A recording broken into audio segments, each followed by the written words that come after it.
तो हम शुरू करने हैं 6.5 exercise students. Side of the triangles are given. इस क्वेश्चन में पहले क्वेश्चन में क्या है, साइड ऑफ ट्रायंगल्स गिवन है हमें।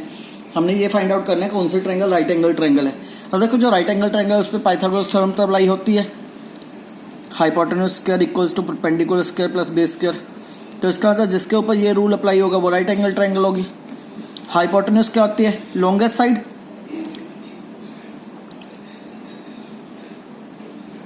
परपेंडिकुलर बेस क्या होती है, जो दो छोटी साइड बच जाती हैं वो दोनों परपेंडिकुलर बेस होते हैं। तो जैसे कि फर्स्ट पार्ट में मुझे गिवन है साइड 7, 24 और 25। तो इसका मतलब दो छोटी साइड्स का स्क्वायर का सम, दो छोटी साइड्स के स्क्वायर का सम थर्ड साइड के स्क्वायर के बराबर होना चाहिए। तो वही 7 का स्क्वायर 49, 24 का स्क्वायर 576, ऐड करके 625, 625 25 का स्क्वायर तो 25 आ गया साइड। तो ये पाइथागोरस थ्योरम होगी, राइट एंगल ट्रायंगल होगी, साइड्स होगी राइट एंगल ट्रायंगल की। नेक्स्ट 3, 8 और 6 गिवन है। 3 का स्क्वायर 9, 6 का स्क्वायर 36, ऐड करके 54 जो कि 8 के स्क्वायर के बराबर नहीं है थर्ड साइड के। तो इसका तो ये पाइथागोरस थ्योरम नहीं बनाएगी, ये राइट एंगल ट्रायंगल की साइड्स नहीं होंगी। थर्ड में ये तीन साइडें गिवन है 50 और 80। 50 का स्क्वायर 2500, 80 का स्क्वायर 6400, ऐड करके 8900 बन गया जो कि 8900 10,000 के बराबर नहीं है। 10,000 100 का स्क्वायर होता है तो ये 10,000 के बराबर नहीं है। तो इसका मतलब ये ट्रायंगल की साइड्स नहीं होंगी। नेक्स्ट 13, 12 और 5। तो दो छोटी साइड्स कौन सी है, 12 और 5। 12 का स्क्वायर 144, 5 का स्क्वायर 25। तो दोनों को ऐड करके 169, 169 13 का स्क्वायर होता है। तो इसका तो थर्ड साइड से मैच कर गया। तो इसका मतलब ये साइड्स किसकी होंगी, राइट एंगल ट्रायंगल की साइड्स होंगी।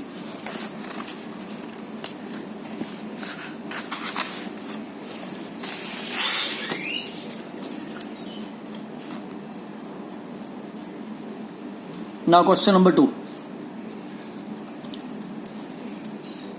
ध्यान से पढ़ो क्या लिखा हुआ है क्वेश्चन नंबर 2 में। P Q R is a triangle, right angle triangle. P Q R is a right angle triangle at P and M is a point on Q R and M is a point on a Q R line such that the P M is perpendicular to Q R. P M is perpendicular to Q R, show that P M square. अब देखो इस triangle को अगर compare करोगे, ध्यान से याद करो, तो ये ट्रायंगल कुछ ऐसी ही बन रही है जैसे हमने वो 3 केसेस किए थे। यहां पे P पॉइंट, ये पॉइंट ऊपर ले आओ, R point, Q point, M point. मैंने क्या किया, ट्रायंगल को सीधा कर दिया और कुछ नहीं किया। सेम ट्रायंगल बनाइए, देखो ट्रायंगल को सीधा कर दिया मैंने, सेम ट्रायंगल बनाइए, ट्रायंगल को सीधा कर दिया। ये वैसे ट्रायंगल है जैसे 3 केसेस किए थे। अब प्रूव क्या करना है क्वेश्चन में, हमें प्रूव करना है P M square equals to Q M dot M R, dot M R. ठीक है, तो क्या बना, देखो पी एम स्क्वेयर 2 यहां पे आ गई, क्यू एम ये वाली लाइन, एम आर ये वाली लाइन। तो यार ये मेरे हिसाब से थर्ड सिचुएशन बनेगी, थर्ड कंडीशन बनेगी। ये थर्ड कंडीशन बनती है। अगर ये दोनों ट्रायंगल्स क्या हो जाए, सिमिलर हो जाए, तो हम कह देंगे this line upon this line equals to this line upon this line. याद है थर्ड केस था, केस 3 में था। पी स्क्वायर द्वारा से देख लो, हमने ये प्रूव करना है। तो मैंने क्या किया, रफ में लाइंस लगा ली। पी स्क्वायर मीन्स पी के ऊपर 2 लाइनें लगेंगी, पी एम के ऊपर, क्यू एम के ऊपर 1 लाइन लगेगी, एम आर के ऊपर 1 लाइन। ये सेम कंडीशन थर्ड केस में बनती है, तो वही थर्ड केस यहाँ पे अप्लाई करना है। ठीक है, अब थर्ड केस अप्लाई कैसे करना है, देखो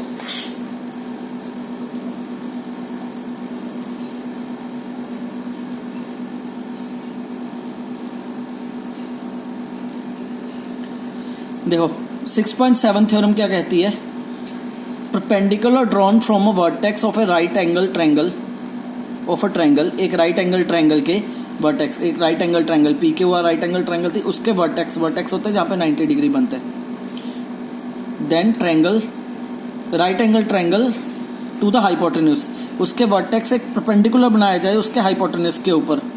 then triangles on the both side of perpendicular, इस परपेंडिकुलर साइड के दोनों तरफ जो ट्रायंगल्स होंगी वो आपस में क्या होंगी, similar to the whole triangle. ये वो दोनों ट्रायंगल्स क्या होंगी, पूरी ट्रायंगल के सिमिलर होंगी। मतलब कि ये वाली ट्रायंगल इस पूरी के सिमिलर होगी, ये वाली ट्रायंगल इस पूरी के सिमिलर होंगी। अगर वो दोनों ट्रायंगल्स आपस में सिमिलर हैं, अगर वो दोनों ट्रायंगल्स आपस में सिमिलर हैं, अगर वो दोनों ट्रायंगल्स आपस में सिमिलर हैं तो मैं ये कह सकता हूँ so these two triangles are also similar to each other. कैसे, देखो प्रैक्टिकली करके दिखाता हूँ, ठीक है। ये क्वेश्चन ऐसे नहीं करना तुम लोगों ने, डायग्राम यही यूज करनी है, पर ये क्वेश्चन ऐसे नहीं सॉल्व करना, इजी मेथड से सॉल्व करेंगे। देखो कैसे करना, easy method.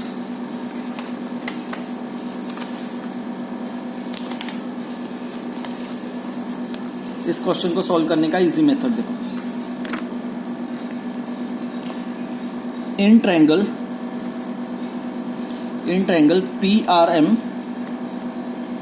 PRM and PRM, ये छोटी वाली ट्रायंगल और पूरी ट्रायंगल, एंड ट्रायंगल PRQ, छोटी ट्रायंगल और बड़ी ट्रायंगल की बात कर रहा हूँ, छोटी ट्रायंगल और पूरी ट्रायंगल की।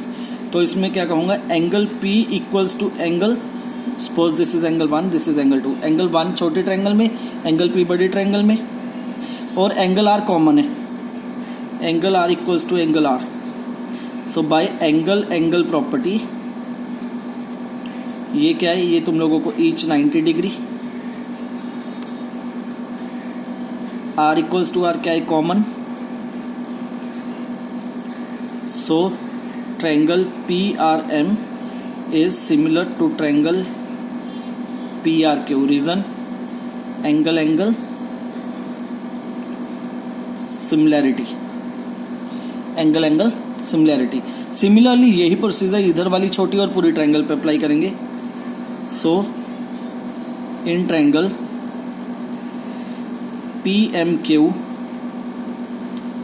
एंड ट्रायंगल PQR, इधर वाली और इधर वाली, angle P equals to angle 2 each 90 degree, angle P equals to angle 2 each 90 degree, angle Q is common. Now angle Q is common in both, angle Q equals to angle Q which is common. अगर दोनों common है तो bye angle property I can say that triangle PMQ is similar to triangle PQR by angle similarity. अब angle similarity से देखो first equation और second equation में, first equation में क्या है, ये छोटी वाली ट्रायंगल इस पूरी ट्रायंगल के सिमिलर है। सेकंड वाली में क्या हुआ, ये छोटी वाली ट्रायंगल इस पूरी के सिमिलर है, छोटी वाली ट्रायंगल पूरी PQR के सिमिलर है। सेकंड में क्या है, छोटी वाली ट्रायंगल इस PQR पूरी के सिमिलर है। तो मैं क्या कह सकता हूँ, from equation 1 and 2, so from equation first and second, जो दोनों छोटी ट्रायंगल्स है, दोनों छोटी ट्रायंगल्स है, ये भी आपस में क्या होगी, सिमिलर होगी। So triangle PRM is similar to triangle PRQ is similar to triangle PRQ, ये दोनों छोटी ट्रायंगल्स आपस में सिमिलर होगी। अब देखो यहीं पे क्वेश्चन खत्म है। अगर ये दोनों छोटी ट्रायंगल्स आपस में सिमिलर हैं तो पैटर्न कैसे लगता है, याद है। थर्ड केस बनेगा अब PRMQ। अगर ये दोनों छोटे ट्रायंगल्स आपस में सिमिलर हो जाएं तो पैटर्न कैसे लगता है, this side upon this side equals to this side upon this side, तो वही लगेगा। So now triangle PRM, this one triangle and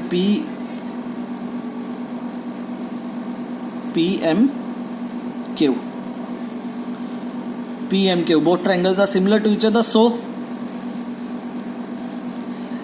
RM upon PM equals to PM upon MQ, cross multiply PM into PM square equals to RM dot MQ, hence proved। तो ये question इस हिसाब से solve करना है तुम लोगों ने बच्चों, तो ये क्वेश्चन इस तरीके से सॉल्व करना है तुम लोगों ने। ये आ गया क्वेश्चन नंबर 2। ये भी ठीक है, मेथड गलत नहीं है, ये तरीका अलग है, इसे करने के लिए थोड़ी सी कंफ्यूजन होगी, बेटर यही तरीका है, ये तरीका सॉल्व करो, ये मेथड अप्लाई करो। ठीक है, क्लियर।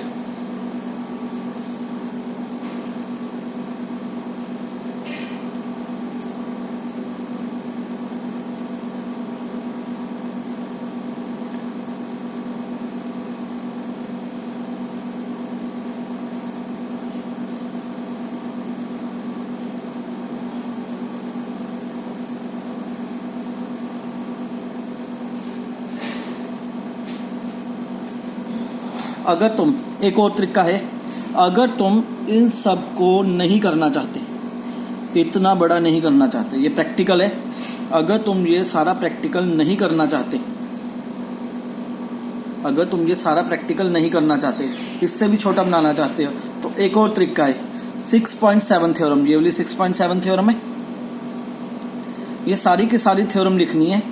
ठीक है, क्या करना होगा इसमें, यहां से यहां तक यही लिखना है, ट्रायंगल PMR, इस सारे की जगह, इस सारे की जगह तुम लोगों ने क्या लिखना है, सिर्फ छोटी सी चीज लिखनी है, triangle PRM, triangle PRM is similar to triangle PMQ, PMQ। Reason लिखना है थ्योरम 6.7। अब प्रॉब्लम ये है, तुम लोगों ने यहाँ पे थ्योरम 6.7 नहीं लिखनी, थ्योरम 6.7 ये सारी लिखनी है, सिर्फ इतना लिख के नहीं आना 6.7, ये सारी, अगर ये सारी लिख दोगे, theorem perpendicular drawn from one vertex of the right angle triangle to the hypotenuse, then triangles on the both side of the perpendicular are similar to the whole triangle and to each other, वो आपस में भी similar होती हैं, वो आपस में भी सिमिलर होती है। थ्योरम में लिखा हुआ है कि वो छोटी ट्रायंगल पूरी ट्रायंगल और छोटे ट्रायंगल पूरी ट्रायंगल के सिमिलर, और वो आपस में भी सिमिलर होती हैं। तो तुम्हें ये प्रैक्टिकल करने की जरूरत नहीं है, इसकी जगह बस इतना ही लिखना है, बस इसकी जगह ये 4 लाइनों वाली थ्योरम लिखनी पड़ेगी, उसके बाद सीधा बस ये लिख देना, ये प्रैक्टिकल देने की जरूरत नहीं है। फिर अब तुम लोगों के मर्जी है, चाहे प्रैक्टिकल दे लो चाहे थ्योरी लिख दो, यहाँ पे थ्योरम पूरी लिख दो। अब जिसका रट्टा अच्छा है वो थ्योरम पूरी लिख सकता है, जिसका प्रैक्टिकल अच्छा है वो प्रैक्टिकली भी सॉल्व कर सकता है। अब चलते हैं क्वेश्चन नंबर 3 की तरफ।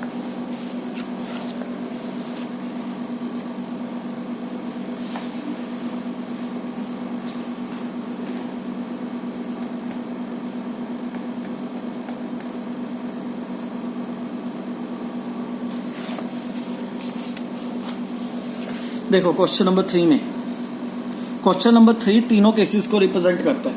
क्वेश्चन नंबर 3 तीनों को रिप्रेजेंट करता है। देखो कैसे, क्वेश्चन नंबर 3 ध्यान से देखो, और डायग्राम हमें गिवन है। डायग्राम क्या गिवन है,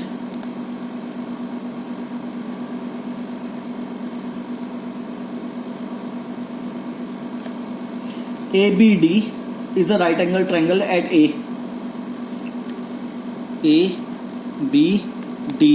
is a right angle triangle at A. AC is perpendicular to BD. AC is perpendicular to BD. इसका मतलब यहाँ भी 90 है। अब इस ट्रायंगल को देखो ध्यान से, ये वही ट्रायंगल बन गई सेम। अगर BD साइड में नीचे बना दूं, अगर BD साइड में नीचे बना दूं और A वर्टेक्स को ऊपर ले आऊं, तो A पे 90 डिग्री और A से यहाँ पे C 90 डिग्री, तो देखो ये वही बन गए डायग्राम, सेम 3 केसेस वाली। अब प्रूव क्या करना है, देखो पहले केस में प्रूव करना है AB square equals to BC dot BD। Cases याद है, 3 समझाए थे। तो AB स्क्वायर का मतलब 2 लाइनें यहाँ लग गई, BC का मतलब 1 लाइन यहाँ लग गई, BD का मतलब 1 लाइन यहाँ लग गई। तो याद है ये कैसे प्रूव होता था, एक छोटी ट्रायंगल और बड़ी ट्रायंगल लेके। Second part, AC square equals to BC dot DC। देखो यही ट्रायंगल दोबारा बनाते हैं इसके लिए, सेकंड पार्ट के लिए। फर्स्ट पार्ट की ट्रायंगल बन गई, सेकंड पार्ट में क्या प्रूव करना है, देखो ABD C, यहाँ भी 90 है, यहाँ भी 90 है। सेकंड पार्ट में AC स्क्वायर मतलब कि 2 लाइनें यहाँ लग गई, BC यहाँ लग गया, BD CD यहाँ लग गई, ये तो है नहीं। तो देखो अभी प्रूव करके हटे, अगर ये दोनों ट्रायंगल सिमिलर हो जाए, थर्ड केस है ये केस 3 है अगर याद हो, ये केस 1 था। अगर ये दोनों ट्रायंगल सिमिलर हो जाए, अभी करके हटे पिछले क्वेश्चन में, अगर ये दोनों ट्रायंगल सिमिलर हो जाए तो BC upon AC equals to AC upon DC। ठीक है, नेक्स्ट थर्ड थर्ड पार्ट में प्रूव करना है A D square equals to B D dot D C.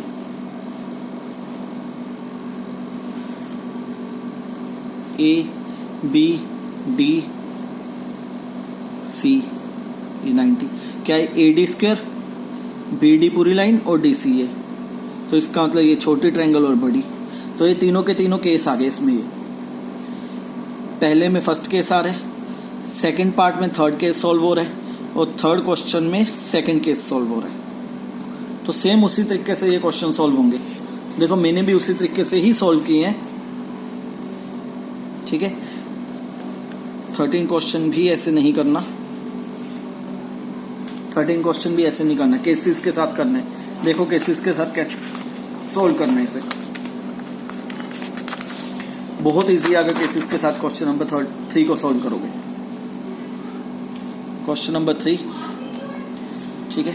First part diagram बना लो पहले इसके लिए, तीनों के लिए अलग अलग डायग्राम बना लो, ज्यादा अच्छा रहेगा तीनों पार्ट्स के लिए, ठीक है। ए बी डी ए सी। तो देखो ट्रायंगल सिमिलर करने का एक तरीका मैं बता ही चुका हूं तुम लोगों को, या तो प्रैक्टिकली कर लो या फिर 6.7 थ्योरम लिख के कर लो, या फिर 6.7 थ्योरम लिख के कर लो। तो अब देखो पहले पार्ट में मैंने क्या प्रूव करना है, पहले पार्ट में मैंने प्रूव करना था, क्वेश्चन में देखो A B square equals to B C dot B D, मतलब कि ए बी स्क्वेयर 2 लाइनें इधर, बी सी 1 लाइन इधर और सी डी इधर। तो कौन से ट्रायंगल्स उठाएंगे, एक छोटी वाली ट्रायंगल एक बड़ी वाली ट्रायंगल। तो सीधा लिखना है ट्रायंगल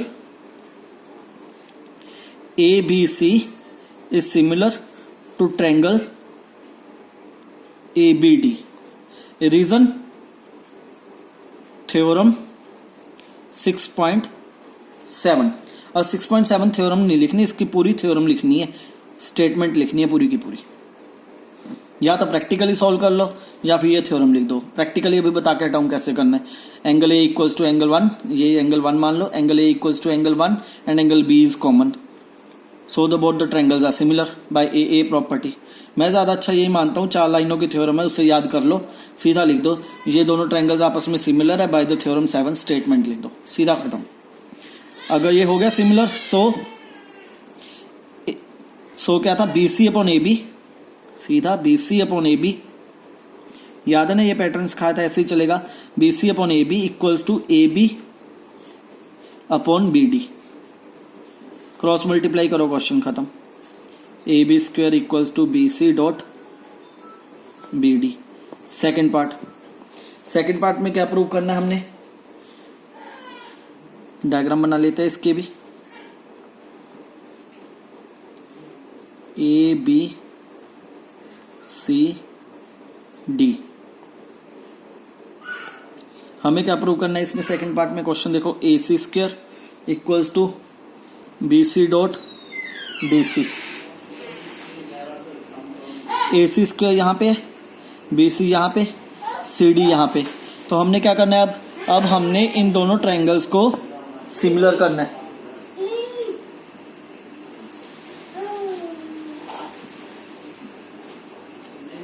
अब हमने इन दोनों ट्रायंगल्स को क्या करना है, सिमिलर करना है।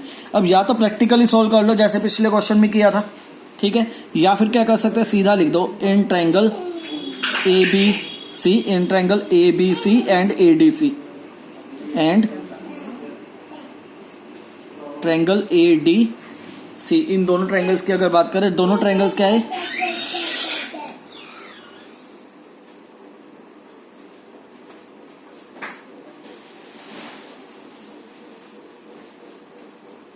दोनों ट्रायंगल्स आपस में क्या है, दोनों ट्रायंगल्स आपस में क्या है, सिमिलर है। दोनों ट्रायंगल्स क्या है, आपस में सिमिलर है। रीजन क्या लिखोगे, रीजन वही लिख दोगे, थ्योरम 6.7। पर याद रखना के लिए थ्योरम 6.7 नहीं लिखना, तुम लोगों ने पूरी की पूरी स्टेटमेंट लिखनी है 6.7 की, ठीक है। बाय थ्योरम दोनों सिमिलर हो गए, अगर दोनों सिमिलर हो गए तो लिख दो सो बी सी अपॉन ए सी, जो पैटर्न तुम लोगों को सिखाया B C upon A C equals to A C upon C D.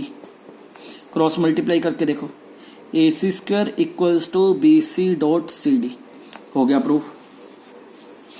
ऐसे ही थर्ड पार्ट, ऐसे ही थर्ड पार्ट आ जाएगा। थर्ड पार्ट में क्या प्रूव करना है, ए बी डी और ये सी लाइन, यहां भी 90 डिग्री। थर्ड पार्ट में क्या प्रूव करना है, A D square equals to C D into B D, A D square equals to C D into B D. इसका मतलब ये वाली ट्रायंगल और पूरी ट्रायंगल सीधा ही लिख दो सेम थ्योरम से।